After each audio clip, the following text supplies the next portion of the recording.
আপোনালোকৰ যদি আধাৰ কাৰ্ড বনোৱাতে যদি আপোনালোকে মোবাইল নম্বৰ দিয়া নাছিলে বা মোবাইল নম্বৰটো নাই বা সিমখন হেৰুৱাই গৈছে তেন্তে আপোনালোকে সেই আধাৰ কাৰ্ডখন কেনেকৈ পাব পাৰে বা কেনেকৈ ডাউনলোড কৰিব পাৰে তাৰ সম্পূৰ্ণ প্ৰসেছ এই ভিডিঅ'টোত দেখাম। আপোনালোকৰ ৰিচিপ্টখন থাকিলেই হৈ যাব, আপোনালোকে একো টেনচন কৰিব নালাগে। কেনেকৈ পাব আধাৰ কাৰ্ডখন আমি এই ভিডিঅ'টোত সম্পূৰ্ণকৈ মই প্ৰসেছটো দেখাই আছোঁ, আপোনালোকে মোবাইলত আপোনালোকৰ কৰিব।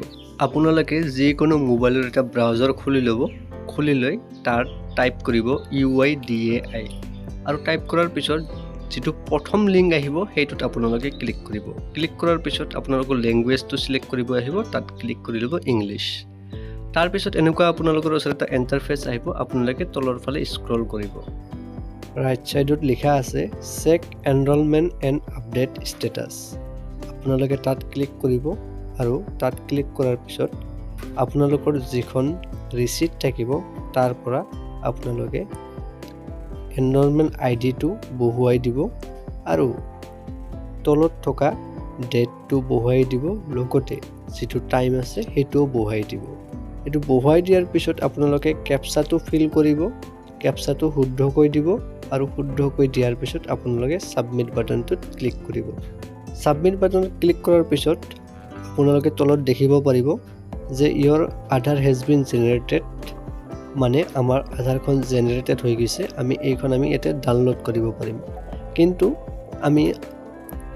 আমাৰ যিহেতু ফোন নম্বৰটো লিংক নাই, আমি এইটো তলত চাম লিখা আছে যে ক্লিক হেয়াৰ টু অৰ্ডাৰ এ চিকিউৰ ৱালেট চাইজ আধাৰ PVC কাৰ্ড, মানে আমি আধাৰ কাৰ্ডখন এজ এ PVC কাৰ্ড হিচাপে আমি অৰ্ডাৰ কৰিব পাৰোঁ বাই পোষ্ট। আমাৰ পোষ্ট অফিচত সেইখন আহি যাব। তো আমি তাত ক্লিক কৰিম। ক্লিক কৰাৰ পিছত আমাৰ সন্মুখত আকৌ তেনেকুৱা এটা ইণ্টাৰফেচ আহিব যিটো আমি আগতে পাই আহিলোঁ। ইয়াতে আমি এনৰলমেণ্ট আইডিটোত ক্লিক কৰিম, যিহেতু আমাৰ আধাৰ কাৰ্ড নম্বৰটো নাই। আমি এনৰলমেণ্ট আইডিটো পুট কৰাৰ পিছত তাত থকা টাইমটো, ডেটটো আৰু কেপচাটো ফিল কৰিম। ইয়াৰ পিছতে তলত থকা my mobile number is not registered এইটোত আমি ক্লিক কৰিম, যিহেতু আমাৰ মোবাইল নাম্বাৰটো ৰেজিষ্টাৰ্ড নাই। আমি সেই বাটনটোত ক্লিক কৰিম।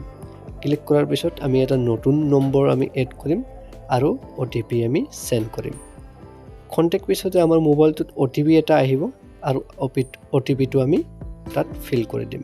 ফিল কৰি দিয়াৰ পিছত টাৰ্মছ এণ্ড কণ্ডিশ্যনটোত আমি ক্লিক কৰি ছাবমিট বাটনটোত ক্লিক কৰিম। তাৰপিছত আমাৰ সন্মুখত এনেকুৱা এটা ইণ্টাৰফেচ আহিব, আমি ইয়াতে কনফাৰ্মেশ্যন কৰিব লাগিব। দিয়াৰ পিছত আমি মেক পে'মেণ্টত ক্লিক কৰিম। মেক পে'মেণ্টত ক্লিক কৰাৰ পিছত আমি 50 টকা এটা পে'মেণ্ট কৰিব লাগিব, যিটো PVC কাৰ্ডৰ আমি অৰ্ডাৰ কৰি আছোঁ। এই PVC কাৰ্ডটোৰ কাৰণে আমি 50 টকা এটা পে' কৰিব লাগিব। আপোনালোকে আপোনাৰ UPI ID যেনেকুৱা গুগল পে', ফোনপে' আদিৰে বা আপোনালোকে বেংক একাউণ্টৰ যি ডেবিট কাৰ্ড আছে সেইটোৰে আপোনালোকে পে'মেণ্ট কৰিব পাৰে। পে'মেণ্ট কৰাৰ পিছত আপোনালোকৰ সন্মুখত এখন একনলেজমেণ্ট ৰিচিপ্ট আহি যাব। ৰিচিপ্টখনত আপোনাৰ কিছুমান ইনফৰমেশ্যন দিয়া থাকিব, যেনেকুৱা receipt number, receipt date, SRN number. আপোনালোকে এই SRN নম্বৰটোৰে আপোনালোকে ট্ৰেক কৰিব পাৰে।